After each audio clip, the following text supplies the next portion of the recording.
Thank you, Chairman Burgess and Ranking Member McGovern, for the opportunity to testify today. You might be surprised to see a retiring member before you, but in the time I have left, I'm hoping to leave my campsite better than I found it.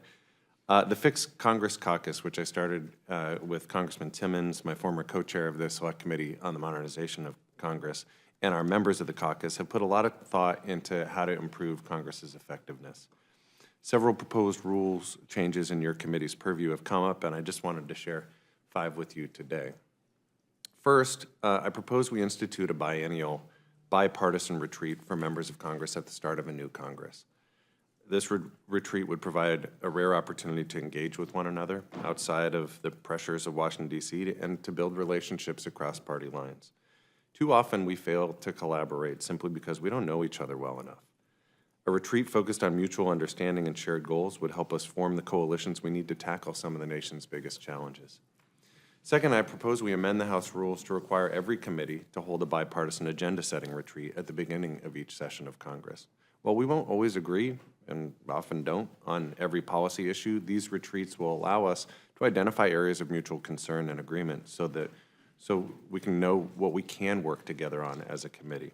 Most functional organizations start by saying, so what do we want to get done? And we don't really do that here enough. Next, I recommend allowing 2 members from opposing parties to jointly sponsor bills.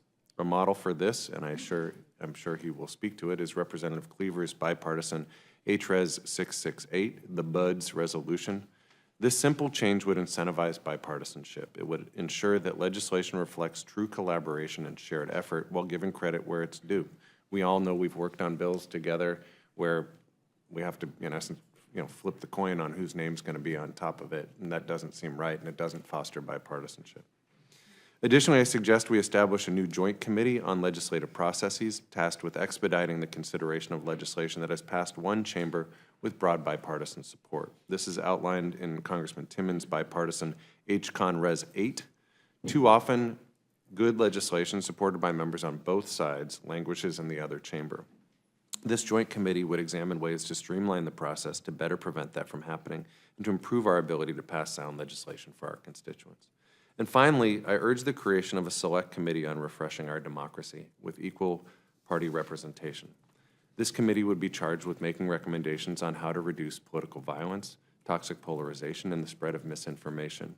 It would also explore ways to incentivize collaboration and evidence-based policymaking, to improve public confidence in Congress, and to address critical issues that we haven't really engaged on adequately, like our existing candidate selection processes and the role of money in politics. As we reach America's 250th birthday, we can't allow our democracy to be undermined by forces of division.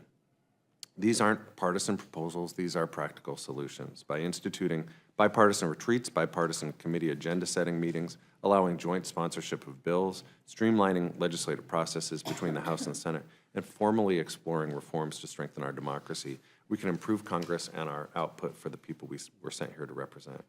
I know your committee and House rules significantly impact House operations and our legislative work. I hope you seriously consider these proposals no matter who holds the gavel next year, and while I won't be here anymore, I will be rooting for you and this institution always. Thank you again for your time and for your leadership on these issues. Thank you for the final chance to testify.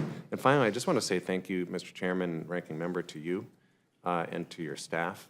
I know how hard this committee works, and the fact that you're available to us day and night, and I particularly want to thank Don Sisson for going above and beyond for me this past week. You're all good partners in this effort to modernize Congress, and I thank you for that.